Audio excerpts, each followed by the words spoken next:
Y por cierto que, aunque ayer no nos enteramos, lo cierto es que ayer Athletic de Bilbao y Real Madrid alcanzaban un acuerdo total por un jugador que finalmente se marcha al Athletic de Bilbao, porque en este caso, y al contrario que con el FC Barcelona, resulta que el Athletic de Bilbao ha venido a pescar a nuestra cantera, y evidentemente es que nuestra cantera es muy grande, es muy importante, está llena de talentos y jóvenes muy valiosos, ¿vale? Y el Athletic ayer anunciaba el fichaje de este jugador, que es Dani Pérez, procedente del Juvenil B, que llega libre a Lezama porque ya había terminado su contrato, y en definitiva pues ya lo que tenían que hacer se hizo, ¿vale? En definitiva, el jugador de alguna manera es uno de esos jóvenes jugadores que, como digo, están en la cantera más prolífica de toda España, que es la del Real Madrid, que provee y rellena a todas las primeras plantillas de muchos otros equipos, y lógicamente seguramente no va a ser el último. Así que bueno, decía por aquí el artículo del diario AS, donde le conocían un poquito más. Dice: ahora, 2 temporadas más tarde, el Donostiarra se incorpora a la disciplina rojiblanca para reforzar una posición que no anda sobrada de efectivos en la categoría juvenil. Por arriba Somar Rincón, bla bla bla. En fin, si queréis leer un poco más detalles, aquí tenéis el artículo, como digo, en diario AS. Dani Pérez fichó por el Real Madrid en febrero de 2022. En aquel momento el lateral estaba en el cadete y Athletic ya estaba interesado en su fichaje. De hecho, el joven llegó a entrenar en varias ocasiones en Lezama, pero el club blanco acabó llevándose el gato al agua. O sea que en definitiva habían estado ya vigilándole, habían estado constantemente detrás de él, pero no se habían atrevido a dar el paso hasta ahora, que quedaba libre, y efectivamente han ido por él totalmente. Así que bueno, pues está hecho, el acuerdo es total. Como sabéis, Real Madrid y Athletic de Bilbao tienen obviamente muy buenas relaciones, porque tienen dos gestores al frente muy buenos y muy profesionales que vienen del mundo de los negocios, y por eso es por lo que la relación es buena. Así que nada que reprochar en este sentido. El jugador se ha ido, pues nada, que le vaya muy bien, y el Real Madrid lógicamente seguirá aportando a otros equipos muchos más jugadores de la cantera. Ya veréis cómo sí.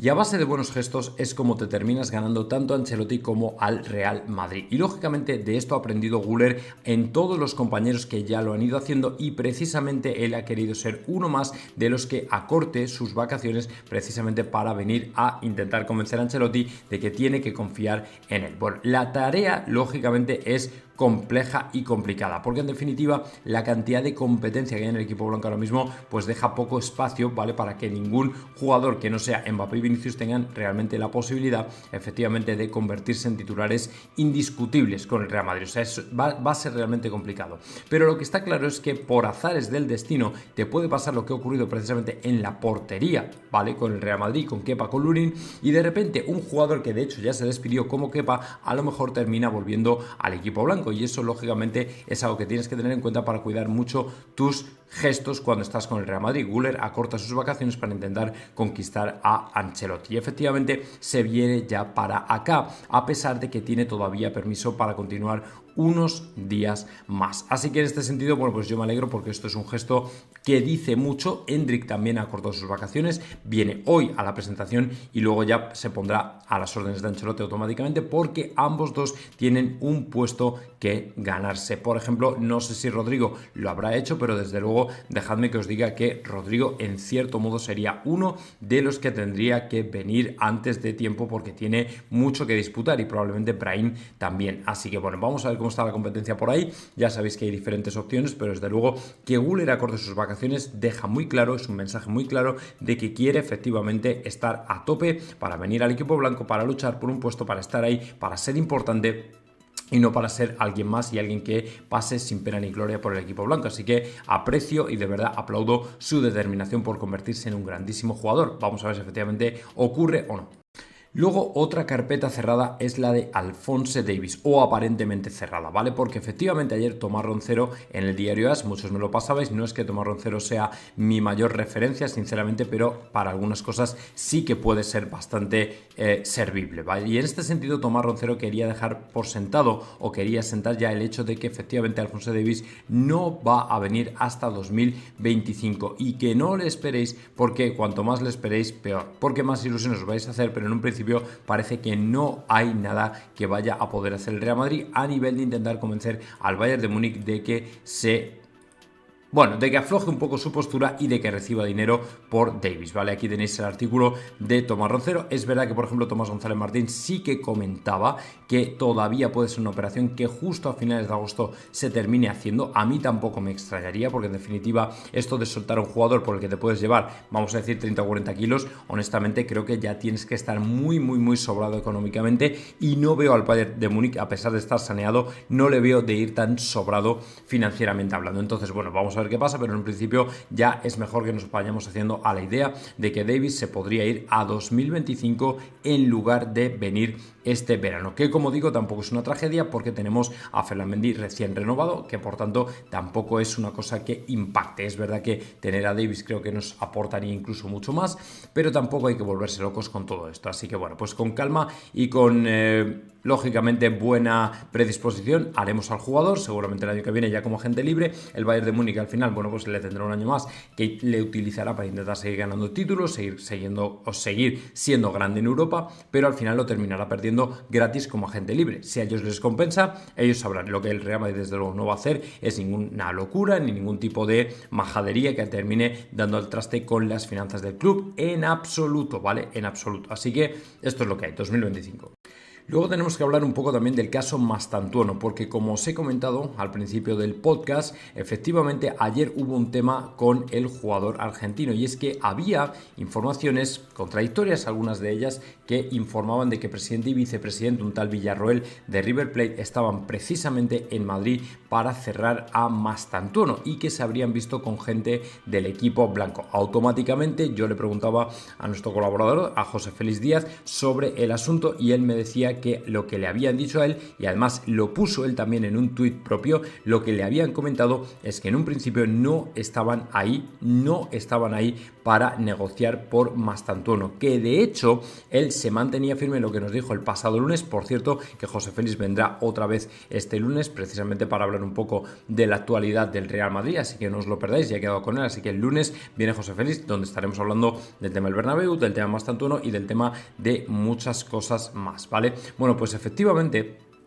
ayer el diario Sport en Barcelona decía que efectivamente los directivos del River Plate habían estado en Madrid para verse con José Ángel Sánchez, o sea que realmente daban bastantes detalles sobre la reunión para verse con José Ángel Sánchez para decidir finalmente el fichaje de Mastantuono. Ignacio Villarroel, esto es un artículo de Joaquín Piera, Ignacio Villarroel ha estado en la capital española ultimando la operación con José Ángel Sánchez, director general del conjunto blanco y brazo ejecutor de Florentino Pérez. Las posturas ahora sí están muy alineadas por este enganche zurdo de tan solo 16 años, que es la gran revelación del 2024 en el fútbol argentino. Bueno, el asunto es que, como digo, yo personalmente confío también mucho en la información que nos pasan nuestros colaboradores. Evidentemente, pues los tenemos ahí. Que luego el fútbol puede dar 20.000 giros, eso es bastante habitual. Que sabéis que el Real Madrid habitualmente también, esto os lo hago a modo de advertencia, el Real Madrid trata de despejar cuando salen rumores de este tipo, trata de despejarlos totalmente. Sabéis que José Félix Díaz nos decía que River era un equipo muy interesado en filtrar a la prensa, no sabemos con qué propósito, pero el Real Madrid esto no le gusta nada, y evidentemente por esto a lo mejor el Real Madrid está negando un encuentro o un acuerdo que efectivamente a lo mejor sí que se pudo dar. Entonces no cerréis del todo la puerta, porque sabemos también cómo funciona el Real Madrid en este sentido. O sea, al final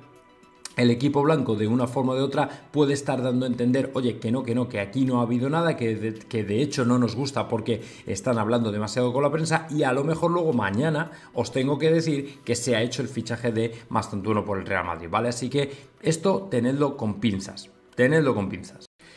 Y luego, ya entrando en materia específica, vamos a hablar de un niño, de una joya que tiene el Real Madrid, que se llama Arda Güler y que ha disparado totalmente su precio de mercado, que es algo que lógicamente estamos seguros de que en algún punto iba a ocurrir, pero probablemente no tan temprano o no tan pronto, porque en definitiva el jugador, tal y como se estaban presentando los acontecimientos, es decir, que Güler se había lesionado, que no estaba debutando con el Real Madrid, que no estaba siendo importante, prácticamente nadie hubiera dicho que Güler iba a terminar como ha terminado, que es multiplicando su precio de mercado hasta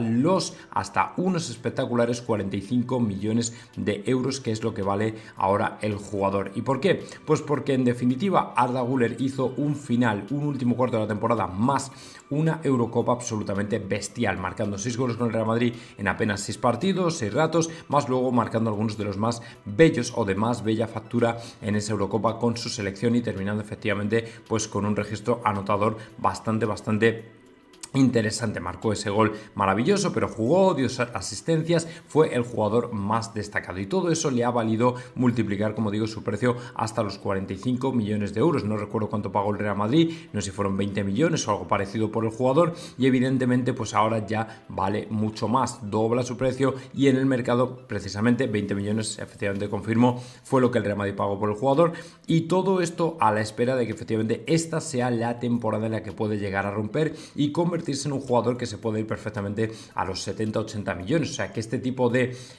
revalorización, como ha hecho por ejemplo el Borussia Dortmund en Alemania tantos años seguidos, cuidado, porque el Real Madrid puede estar llevándolo a cabo. Quizá al Real Madrid ya no le interese tanto el hecho de decir, coño, ¿cuánto puede valer este jugador? ¿Vale? Sino cuánto se puede revalorizar este jugador, que es totalmente diferente. Cuidado, porque el paradigma ha cambiado y a lo mejor la política del Real Madrid va por ahí ahora en lugar de por el otro lado. Y bueno, pues amén de lo que pueda pasar con el Bernabéu, que lógicamente pues es algo que en mi opinión nos va a traer de cabeza durante varios meses, porque al final ya no es lo mismo. No sé, me parece que una artista española, no recuerdo el nombre exactamente, iba a actuar en diciembre, en Navidades. En definitiva, había muchos conciertos planeados, muchos eventos. Cosas de este tipo al final van a terminar perjudicando al Real Madrid, sobre todo porque ya le perjudican a nivel de imagen, ¿vale? Pero bueno, ya una vez cerrado este tema, vamos a ver cómo termina todo, cómo se desenvuelve todo. Vamos con el Fútbol Club Barcelona, porque estos también tienen para echarles de comer aparte, sobre todo con el tema del no fichaje de Nico Williams, porque ayer justo a última hora salía una noticia, o mejor dicho,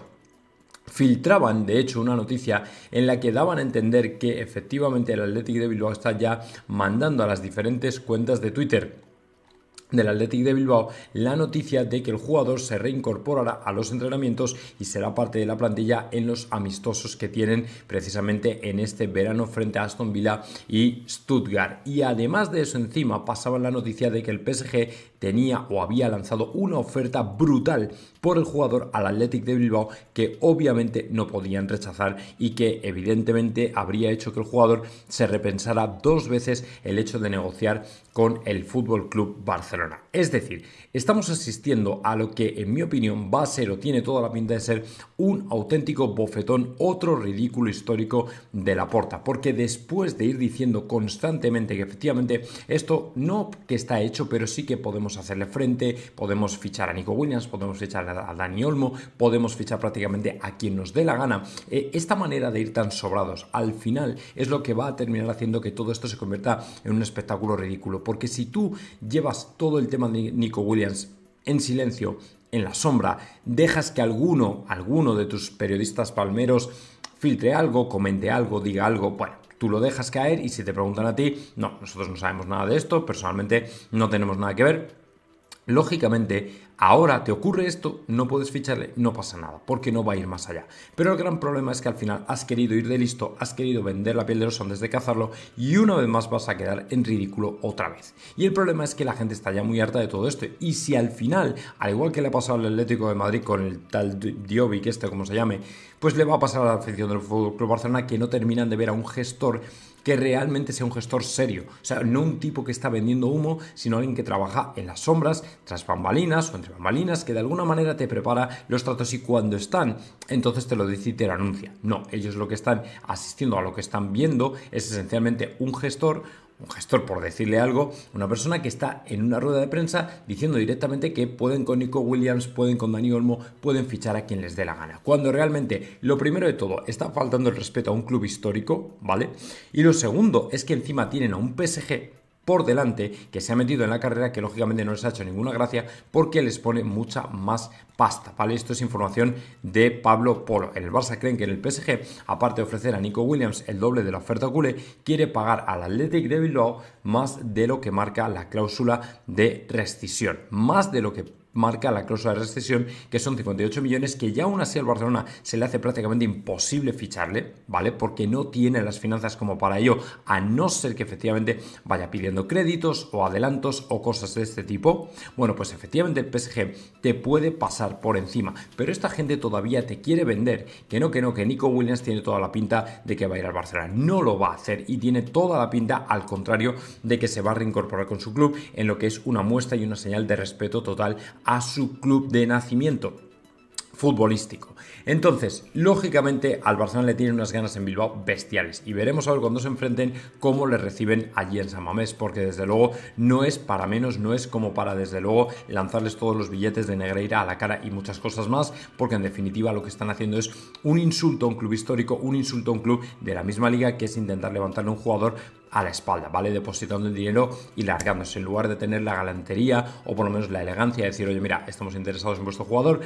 ¿cómo lo veis? Lo hablamos, tal cual, lo que sea, pero un poco de comunicación. No, ellos van por detrás, automáticamente pagan o depositan la pasta y se acabó. Que lo haga el Milán con el Atlético de Madrid y Morata, lo puedo entender porque al final no comparten liga y se pueden llevar a muerte, pero el Barcelona y el Atlético de Bilbao compartiendo liga me parece de verdad absolutamente terrorífico, me parece lamentable, me parece de una sinvergonzonería bestial, o sea, sin parangón, pero bueno, como en el Barcelona parece que están contentos con este tipo de gestión, que tienen adelante y ya está. A mí personalmente me da igual, yo personalmente creo que es desde luego una canallada hacerle esto al Athletic de Bilbao, pero que encima otra vez más la canallada les va a salir, pues eso, el tiro por la culata como de costumbre, que es que no es la primera vez. Ya veremos a ver lo que tiene que decir Guijarro de todo esto, que tiene que estar tan encantado con otro ridículo histórico del máximo gestor Laporta.